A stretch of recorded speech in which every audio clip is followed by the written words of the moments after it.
Lewis Hamilton wins again! I don't know why I sound so surprised at this stage, as predominantly Hamilton wins. And besides, who doesn't love a one-sided competition?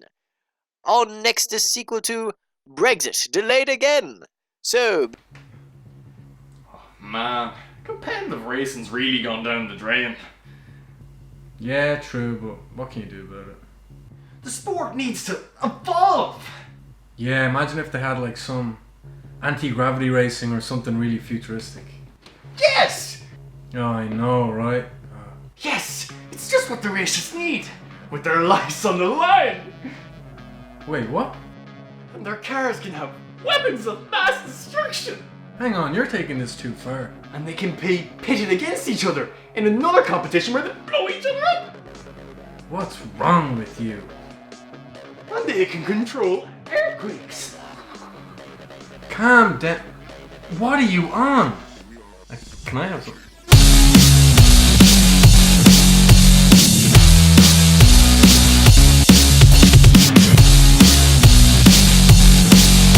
hello you beautiful people, Pat Curley here from the Republic of Players, and today we are going to be taking a look at one of the most unique racers you can play out there, the futuristic anti-gravity racer Wipeout Omega Collection. So, let's plow into this game and see if it's worth buying. The Wipeout Omega Collection is a remaster of previous games in the series, being Wipeout HD and its expansion Wipeout HD Fury, as well as Wipeout 2048. The game has no story, but has challenges in the form of races and other events which you take part in, with them being shown as championship events in the HD section and seen as a yearly championship in the 2048 part. The events you partake in can be rather challenging overall, however differs between the HD portion and the 2048 section, and this isn't the only divide between the two sections. They definitely have differences between them, which is both good and bad in certain aspects. For example, the difficulty is handled distinctively in their own way, with HD allowing you to set how hard you want it to be with options. 2048, however, tackles it in a different fashion. The further you progress, the difficulty begins to crank up an extra notch, which is my preferred style between the two. Both games have very similar modes, however the HD segment has a greater amount of options to choose from, with events like hit the targets on the track being one that isn't available in 2048.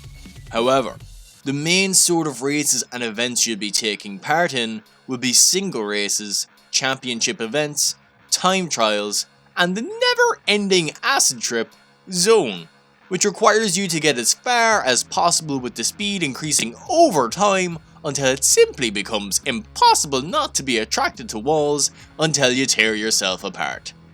The one thing about Zone mode in 2048 is that the colours can be so intense that it's easy enough to not see where you're going, though it was only a small inconvenience in the grand scheme of things.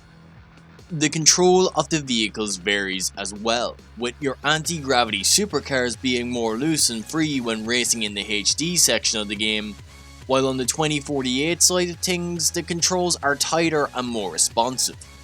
The gameplay definitely gives off an incredible sense of speed, especially when you begin to race at higher tiers, which are ranked differently in both games. While I can appreciate the differences with the driving mechanics, which can offer up more options when playing, as the little tweaks between the two does lead to big enough changes, leading you to explore which one you prefer. The sheer lack of any semblance between the two with all these changes can be distracting to begin with, and makes the game feel somewhat disorganised. I feel like the games could have been played around with to offer a more cohesive system between the two. Simple changes like making all pads the same for both games, and using the same names for their speed class system. The division between the two games is just a little surreal for me. There is a VR option to play with the game, and I can only imagine what it's like.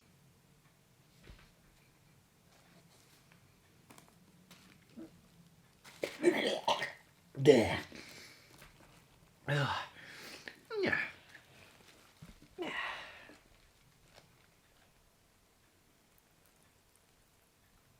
Now I am blind. There are assault weapons, support weapons, and boost pads that make the game feel like it's a hybrid between an arcade racer and a kart racer at points.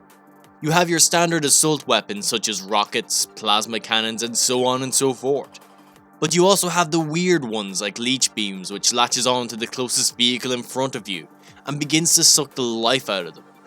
Then you have the earthquake weapon that sends an earthquake throughout the track, hitting everyone.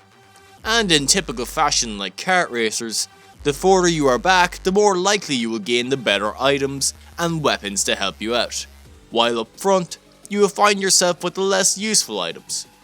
The support weapons are very simple in comparison to the weapons, from shields to protect you to having an auto drive item that drives the vehicle for you for a certain amount of time. Whether you pick up assault or support weapons, you have the option to sacrifice them in order to regain some of your ship's life. Altogether, it creates a rather intriguing system that is easy to understand, yet has enough options to keep it fresh depending how well you do in races. Now to talk about the online. Oh boy. This is where the biggest diversion comes from within the game. With having so many differences between the HD and 2048, the two are separated, dividing the online into two segments, so to speak. And then there is the speed class being set for each race, creating a bigger divide, to the point that nothing might appeal to you when you go looking for races, and then relent and set up your own race lobby and wait a horrendous amount of time for someone to join you. If the HD and 2048 section had been more coherent and had the same controls, it wouldn't have been so bad.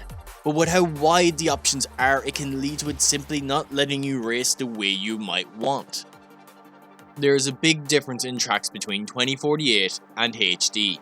HD has straightforward tracks for you to follow with one or two options to take marginally different routes.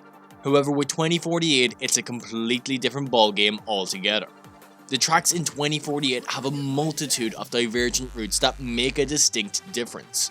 It feels so much more inventive over HD.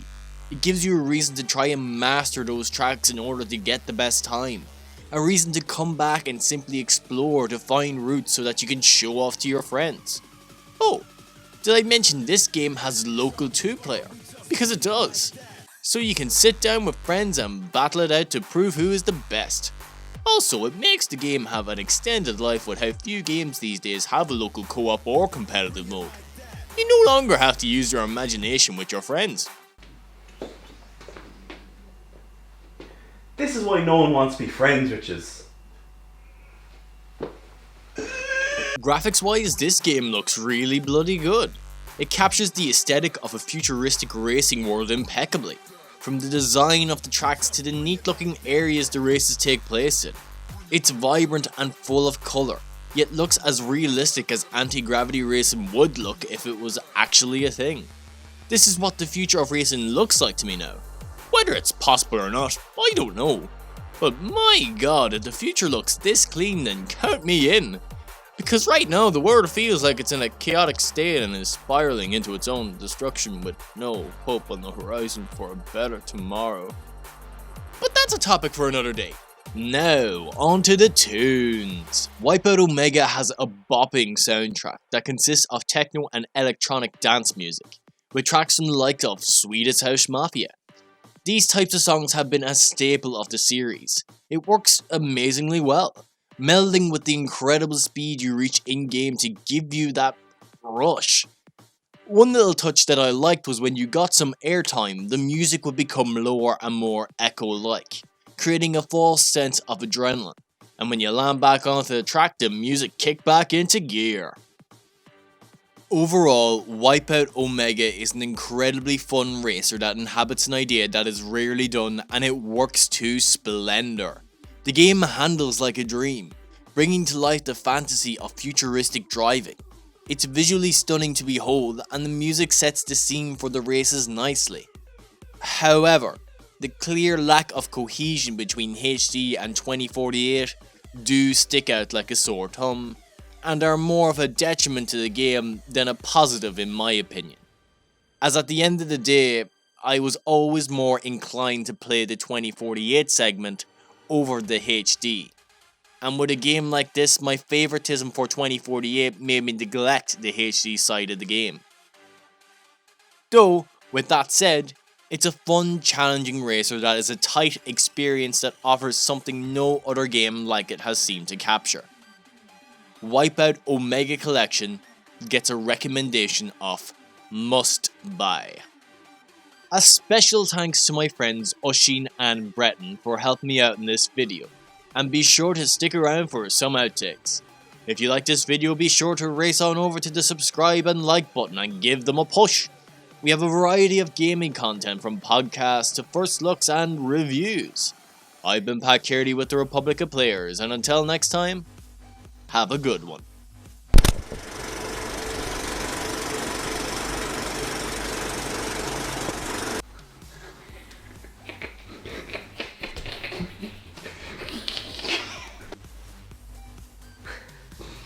Hang on, no, I got it. It's only when you're not alone. And their weapons can be fitted with weapons. The weapons will be filled with destruction. Their guns will shoot guns, will shoot bullets. This is why no one wants to. Yeah. That's gonna hurt my feelings.